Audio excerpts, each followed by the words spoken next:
السلام علیکم و رحمت الله و برکاته. امروز میخواهم جواب به سوالهای کامنتاری دهم. آغاز میکنیم. السلام اکا، خواب دیدم که به خانه یک شناس توی رفتم. در همان توی هم راهی برادرم آش پلاوی نخوددار آشی گرم استعمال کردیم. تیزتر جوابش را دهید اکاجان. التماس، خودم حاضر در مصیبت هستم. این چی معنا داشته باشد؟ سوال دیگر. سلام، من یک دختر 17 ساله میخواهم که تعبیر خوابم را بیان نماید. من خواب دیدم که در باغم دو زن، یکی در دستش ریسمانی گاو، یکی باشد ریسمانی شتر. من با آنها صحبت کرده ایستاده ام که این حیوانهایتان را از اینجا برید، اما یکی از این زنها مرا با یک کاغذ میده جادو کرده برای مالم چسبانده است. من کمی بیحال و بیمار شده ایستاده بودم که من به همان زن گفتم من خدا دارم، یعنی باوری بر خدا دارم، تأثیر جادوی تو به من نمیرسد گفته کاغذ جادو کرده اش را کنده به زمین پرتافتم و به خانه امان آمدم. التماس به همین خواب جواب گردانید. سوال دیگر. من زن هستم. من خواب دیدم که اکم توی رفته است و وقتی که از توی برمیگردد همراهش یک زن است. مرا اکم خیلی به آغوش میگیرد، ولی در اصل اکم در رسیه است و بی زن است. سوال دیگر. از درخت خرما چینده خوردن چی تعبیر دارد؟ سوال دیگر. شفتالو در خواب چی تعبیر دارد؟ سوال دیگر. کله شکستن در خواب چی تعبیر دارد؟ یعنی پرسیده است سلام، من یک زنم، من خواب دیدم که کله ام شکسته است، این چی تعبیر داشته باشد؟ سوال دیگر. سلام علیکم، گرگ زخمی کنی چی تعبیر دارد؟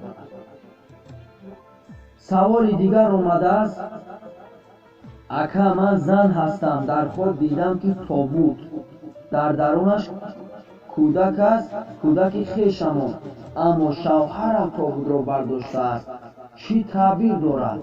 سوال دیگر. خواب دیدم که در روسیه هستم ولی در خوابم روسیه نرفتم، یعنی معقول نیست، نفهمیده است مرا. یعنی خواب دیدم در روسیه هست اما روسیه با وی معقول نیست، چی تعبیر دارد پرسیده است. همین بود سوال هایی که در کامنتاری به ما آمد. انشاءالله جواب میگردانیم. اولا سوالی برادری که در خواب شفتالو خواب دیده است و پرسیده است چی تعبیر دارد. البته شفتالو میوه هست. در خواب دیدن میوه شیرین نشانه به لطف الله مشرف گردیدن و فایده و دانشی در کاری به دست آوردن است. اما شفتالو نمیدونم این برادر چه خواب دیده است. اگر میگوید شفتالو را با لذت بخوری بیمار میشوی و در اصل هر یک میوه که زرد است نشانه بیماری هست. همچنین میوه را هم تعبیر میکنن به ازدواج. شفتالو در خواب برای آدم دهقان فایده به دست آوردن است و برای انسان همچون برآمدن به سفر را نیز اشاره میکنند. دیدن شفتالو در خواب برای شخصی مجرد ازدواج است و همچنین شفتالو برای دلخواه آدم خواب دیدن خوب است، اما اگر زرد باشد نشانه بیماری است، یعنی که ناپخته. نفر دیگر در خواب دیده است خرما استعمال میکند. نفری که در خوابش خرما استعمال میکند بخت و سعادت اللهی نصیبش میکردد. خرمای پخته و خوب در خواب نشانه شنیدن سخن نیک و فایده زیاد به دست آوردن است. نفری که در خواب خرما استعمال می کند شیرینی ایمانداری را چشیده کتاب قرآن را مطالعه می نماید. خرمای تر و تازه و پخته همچون پول حلال به دست آورده شده رهایی از بیماری ها، دوری از مشکلات ها و خوشنودی تعبیر می گردد.